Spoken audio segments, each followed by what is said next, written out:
শীতানি রূপ যৌবন সম্পন্নিয়া বিশালকুল সম্ভব বিদ্যাহীন ন শোভন্তে নির্গন্ধ ইব কিংশুক। অর্থাৎ বিদ্যাহীন ব্যক্তি রূপ গুণ সম্পন্ন এবং বিশাল কুলের মধ্যে যদি জন্মগ্রহণ করেও তারা গন্ধহীন পলাশ ফুলের মতোই শোভা পায়। অর্থাৎ পলাশ ফুলের কিন্তু কোনো গন্ধ হয় না। তাই যদি কোনো বিদ্যাহীন ব্যক্তি সে অনেক অর্থ রয়েছে এরকম খুব সম্ভ্রান্ত পরিবারেও জন্মগ্রহণ করে, তাহলে তার কোনো কাজেই লাগে না, মানে তার সৌন্দর্যটা বেকারই বলা যেতে পারে। কেমন? ঠিক এইরকমভাবে সুভাষিতানি আরও সুন্দর থেকে সুন্দরতর হয়ে উঠেছে পরের শ্লোকগুলো যদি আমরা খেয়াল করি। কিম কুলেন বিশালেন বিদ্যাহীনশ্চ দেহিন অকুলনপি শাস্ত্রজ্ঞ দৈব তৈরপি পূজ্যতে। অর্থাৎ বিদ্যাহীন ব্যক্তি উচ্চকুলে যদি জন্মগ্রহণ করে, অর্থাৎ জন্মগ্রহণ করলেই বা কী ফল, তার কোনো ফলই নেই। শাস্ত্রজ্ঞ ব্যক্তি কুলীন না হলেও দেবতার মতো পূজা পান। যদি কোনো শাস্ত্রজ্ঞ ব্যক্তি যদি দরিদ্র পরিবারেও জন্মগ্রহণ করে তাকে কিন্তু সবাই মান্য করে। পরের শ্লোকটি আমরা দেখব সুভাষিতানির। অলস্য কুত বিদ্যা অবিদস্য কুতধনম অধনস্য কুত মৃত্যম অমৃতস্য কুতসুখম। অর্থাৎ অলসের বিদ্যা কোথায়? যে অলস, তোমরা যদি ভাবো পরীক্ষার সময় পড়ে নেব, তাহলে শুধু ভাববেই পড়ে নেব, কারণ তারা অলস। তাই আমাদেরকে কষ্ট করে বিদ্যা অর্জন করতে হয়। তাই বলছে অলসের বিদ্যা কোথায়? অলসস্য কুত বিদ্যা, অলসের বিদ্যা কোথায়? বিদ্যাহীনের ধন কোথায়? অর্থাৎ কি বলল? বিদ্যা অবিদস্য কুতধনম, তাই না? তাহলে তার ধনও নেই, যার বিদ্যা নেই তার কাছে টাকা পয়সা আসবে কোথা থেকে? আসবে, তার তো শিক্ষাগত যোগ্যতা নেই। তাই বলছে অধনস্য কুতমৃত্যম। যদি এবার তার কাছে শিক্ষা নেই তাই তার কাছে টাকা নেই, যার কাছে টাকা নেই তার কাছে মিত্র অর্থাৎ বন্ধুও কোথা থেকে আসবে? বন্ধুও নেই। তাই বলছে অমিত্রস্য কুতসুখম। তাই নির্বন্ধের সুখ কোথায়? যদি কারোর কোনো বন্ধুই না থাকে তাহলে তার সুখটাও লবডঙ্কা থাকতে পারে না। পরের আমরা শ্লোকটি দেখব। বিদ্যত্যঞ্চ নৃপতঞ্চ নৈব তুল্যং কদাচন স্বদেশে পূজ্যতে রাজা বিদ্যান সর্বত্র পূজ্যতে। অর্থাৎ বিদ্যা হচ্ছে সবথেকে পাওয়ারফুল একটা জিনিস, তাই না? আমরা আগের শ্লোকটাতেই দেখলাম, যদি বিদ্যা না থাকে অর্থ আসছে না, অর্থ না থাকলে কি হচ্ছে না? অর্থ না থাকলে আমাদের কোনো রকম মানে বন্ধুবান্ধব আসবে না, বন্ধুবান্ধব না এলে আমাদের কোনো সুখও হবে না। ঠিক এই রকমভাবে পরের যে লাইনটি বলছে বিদ্যাত্যঞ্চ নৃপতঞ্চ নৈব তুল্যং কদাচন। অর্থাৎ বিদ্যাত্তর সঙ্গে যে নৃপতিত্বের কখনোই তুলনা হয় না। তাই স্বদেশে পূজ্যতে রাজা বিদ্যান সর্বত্র পূজ্যতে। রাজা, যে রাজা সে কী হবে? তার রাজ্যে শুধু তাকে লোকজন মেনে চলবে, স্যালুট করবে, তাই না?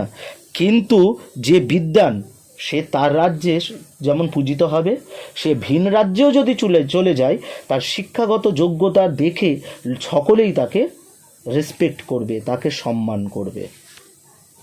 পরবর্তীটি খেয়াল করো। উৎসবে ব্যাসনে চৈব দুর্ভিক্ষে রাষ্ট্র বিপ্লবে রাজদ্বারে শ্মশানে চ জ্যোষ্ঠিষ্যতি সবান্ধব। অর্থাৎ উৎসবে মানে বিভিন্ন খেলাধুলায় ক্রীড়া দিতে, হ্যাঁ, এইসব সময়ে দুর্ভিক্ষে বা রাষ্ট্রের কোনো সংকট রয়েছে সেই রাষ্ট্র বিপ্লবে রাজদ্বারে অর্থাৎ বিচারালয়, রাজদ্বার মানে হচ্ছে বিচারালয়ে, হ্যাঁ, এবং শ্মশানে যে ব্যক্তি তোমার পাশে থাকবেই সেই হচ্ছে তোমার প্রকৃত বন্ধু। অর্থাৎ সুখে শুধু বন্ধু থাকলেও তাকেই আমরা বন্ধু বলবো না, যে বন্ধু আমাদের সমস্যার সময় আমাদের পাশে এসে দাঁড়াবে তাকেই আমরা কি বলবো? প্রকৃত বন্ধু বা যথার্থ বন্ধু। কেমন? নেক্সট শ্লোকটি আমরা দেখব, অত্যন্ত গুরুত্বপূর্ণ। দুর্জনঃ প্রিয়বাদী চ নৈত্যাৎ বিশ্বাসকরণম। অর্থাৎ দুর্জন লোক যদি খুব মিষ্টি মিষ্টি কথা বলে তবুও তাকে কোনো দিন বিশ্বাস করবে না। এটা কিন্তু একদম শাশ্বত সত্য। তাই বলছে দুর্জন প্রিয় বাদী চ, যদি দুর্জন ব্যক্তি, খারাপ ব্যক্তি ভালো কথা বলে, মিষ্টি কথা বলে, হ্যাঁ, তাই কি বলছে, নৈতাত, কখনোই নয়, নৈতাদ বিশ্বাস করণম, কখনোই তাকে বিশ্বাস করো না। মধু তিষ্ঠতি জিবাগ্রে, তার মুখের মধ্যে না মধু থাকে, অর্থাৎ খুব সুমধুর কথা বলবে, তোমার মন গলিয়ে দেবে, তোমার মনে হবে তোমাকে খুব তোল্লা দিচ্ছে, তোমার মতো ছেলেই হয় না তার কাছে, কিন্তু তোমার পিছনে আবার অন্যরকম। কেন না, পরের শ্লোকে আমাদেরকে বলে দিচ্ছে কি, মধু তিষ্ঠতি জিবাগ্রে হৃদয়ে তু হলাহলম, তারই কিন্তু মনের মধ্যে বিষ থাকে। তুমি পিছন ফিরলে কি তোমার নামে নিন্দা শুরু করবে এবং তোমার প্রতি যে বিষ রয়েছে সব উগড়ে দেবে। মানে আলটিমেট এরা কিন্তু তোমার ক্ষতি ছাড়া ভালো চায় না। নেক্সট দেখো, উদ্যমেন হি সিদ্ধান্তি কার্যানি ন মনোরথয় ন হি সত্যস্য সিংহস্য প্রবিশন্তি মুখে মৃগা। অর্থাৎ উদ্যম যে ব্যক্তিরা, সেই উদ্যম ব্যক্তিরা নিজেদের কার্যসিদ্ধি করার জন্য সব কিছুই করে, শুধু কি করে যায়, ভেবেই যায় এই রকম করে যায়। তাই তার ইচ্ছা তো কোনো দিনই পূরণ হয় না। যেমন সিংহ যদি ঘুমিয়ে ভাবে যে আমার মুখের মধ্যে একটা হরিণ এসে ঢুকে যাচ্ছে, আমি মহা আনন্দে চিবিয়ে খাচ্ছি, শুধু সেটা ভাবা, সেটা কিন্তু আর কিছু নয়। তাই আমাদেরকে পরিশ্রম করে আমাদের কার্যসিদ্ধি করতে হবে।